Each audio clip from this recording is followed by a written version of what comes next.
توحید۔ عبداللہ بن مسعود رضی اللہ عنہ سے روایت ہے کہ رسول اللہ صلی اللہ علیہ وسلم نے فرمایا، جو شخص اس حال میں فوت ہوا کہ وہ اللہ کے ساتھ کسی کو شریک ٹھہراتا ہوگا وہ آگ میں داخل ہوگا۔ اور میں کہتا ہوں، یہ راوی کہتے ہیں، جو شخص اس حال میں فوت ہوا کہ اللہ کے ساتھ کسی کو شریک نہیں ٹھہراتا وہ جنت میں داخل ہوگا۔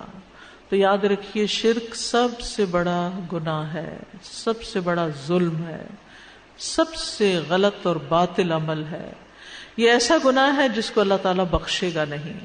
ہر گناہ جو اس کے علاوہ ہو، جس کے لیے اللہ چاہے گا اس کو بخش دے گا، جس کو چاہے گا جنت میں داخل کر دے گا اور جس کو چاہے گا عذاب دے گا۔ اور اسی طرح اگر کوئی جہنم میں چلا بھی گیا تو سزا بھگتنے کے بعد بھی نکال لیا جائے گا، سوائے شرک کے۔ کافر اور مشرک ہمیشہ ہمیشہ کے لیے جہنم میں ہوں گے، ناقابل معافی گناہ ہے، اور شرک کے بعد انسان گمراہی میں دور تک نکل جاتا ہے۔ اب شرک سے بچنے کے لیے انتہائی ضروری ہے کہ ان ساری چیزوں کو ہم جانیں جو شرک کی طرف لے جانے والی ہیں، اس کا علم حاصل کرنا چاہیے۔ وَاعْلَمْ أَنَّهُ لَا إِلَٰهَ إِلَّا هُوَ، علم حاصل کرو، جان لو کہ اللہ کے سوا کوئی الہ نہیں۔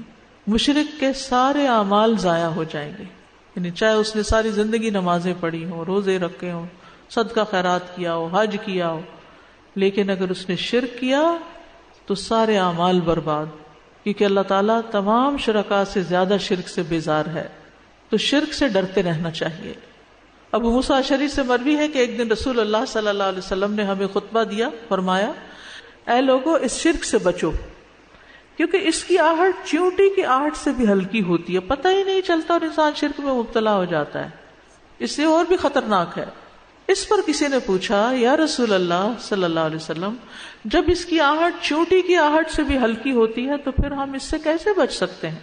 آپ نے فرمایا، تم یوں کہتے رہا کرو، اللہم انا نعوذ بک من ان نشرک بک شیئا نعلمہ ونستغفرک لما لا نعلمہ۔ اے اللہ، ہم اس بات سے آپ کی پناہ میں آتے ہیں کہ کسی چیز کو جان بوجھ کر آپ کے ساتھ شریک ٹھہرائیں، اور اس چیز سے آپ سے معافی مانگتے ہیں جسے ہم جانتے ہی نہیں، یعنی لا علمی میں اگر ہم سے کوئی ایسی چیز ہو گئی ہے تو آپ ہمیں معاف کر دیں۔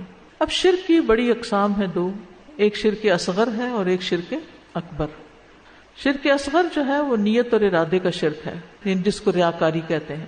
رسول اللہ صلی اللہ علیہ وسلم نے فرمایا، بے شک اللہ تعالیٰ فرماتا ہے، میں سب شریکوں سے بہترین ہوں، جس نے کسی کو میرے عمل میں شریک کیا تو وہ عمل اسی شریک کے لیے، یعنی وہ میرے لیے نہیں ہے۔ پھر اگر لوگوں کو دکھانے کے لیے کر رہے تو پھر وہ لوگ ہی اس کا فائدہ دیں گے تمہیں۔ اے لوگوں، اپنے اعمال کو اللہ کے لیے خالص کر لو، کیونکہ اللہ عز و جل خالص عمل کو ہی قبول کرتا ہے۔ تو نیت کی خرابی سے عمل قبول ہی نہیں ہوتے۔ اور یہ مت کہو یہ چیز اللہ اور رحم کے لیے ہے، کیونکہ جو چیز رحم کے لیے، رشتہ داری کے لیے دی جاتی ہے، اللہ کا اس میں کچھ حصہ نہیں۔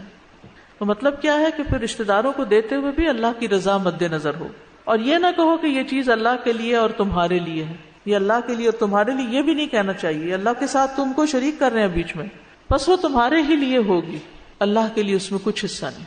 یعنی ہم یہ نہیں کر سکتے کہ یہ صدقہ ہم اللہ کے نام پر اور آپ کے نام پر کر رہے ہیں، نہیں، صرف اللہ کے لیے۔ یہ جو ایصال ثواب کے لیے بھی ہم کچھ کرتے ہیں نا، تو کسی کے نام پر نہیں کر رہے ہوتے، اللہ ہی کے لیے کر رہے ہوتے ہیں، بس نیت یہ ہوتی ہے کہ اس کا ثواب کسی اور کو پہنچ جائے۔ اسی طرح دعا مانگنے میں شرک نہیں ہونا چاہیے کہ اللہ کے سوا کسی اور سے انسان مانگے، کسی اور کو اللہ کے برابر کر دے۔ پھر اطاعت میں شرک، کہ انسان اللہ کے ساتھ کسی اور کو الہ بنا لے، جیسے نصارہ نے کیا تھا کہ انہوں نے علماء اور درویشوں کو اللہ کے سوا اپنا رب بنا لیا، اور مسیح ابن مریم کو بھی، حالانکہ انہیں حکم دیا گیا تھا کہ اللہ کے سوا کسی کی عبادت نہ کریں جس کے سوا کوئی الہ نہیں، اور وہ ان چیزوں سے پاک ہے جو وہ شریک ٹھہراتے ہیں۔ یعنی جہاں علماء کی بات ہو یا کسی بڑے کی بات ہو، اس کو چھوڑ کر کس کی لینی چاہیے؟ صرف اللہ کی لینی چاہیے۔ اسی طرح تعویذ لٹکانا، پھر اسی طرح بدشگونی لینا، غیر اللہ کی قسم کھانا، اور باقی یہ جو بڑی بڑی قسمیں ہیں جیسے بتوں کی عبادت کرنا، یا اللہ کے ساتھ کسی اور کو اپنی عبادت کا مستحق سمجھنا، اس کے آگے سجدہ کرنا، یا اس سے دعائیں کرنا، یا اس کے نام کی نظر و نیاز دینا، یا اس کی قبر پر چکر لگانا اور حج کی طرح طواف کرنا، یا اور اس قسم کے کام کرنا، تو اس سے بھی بچنے کی ضرورت ہے۔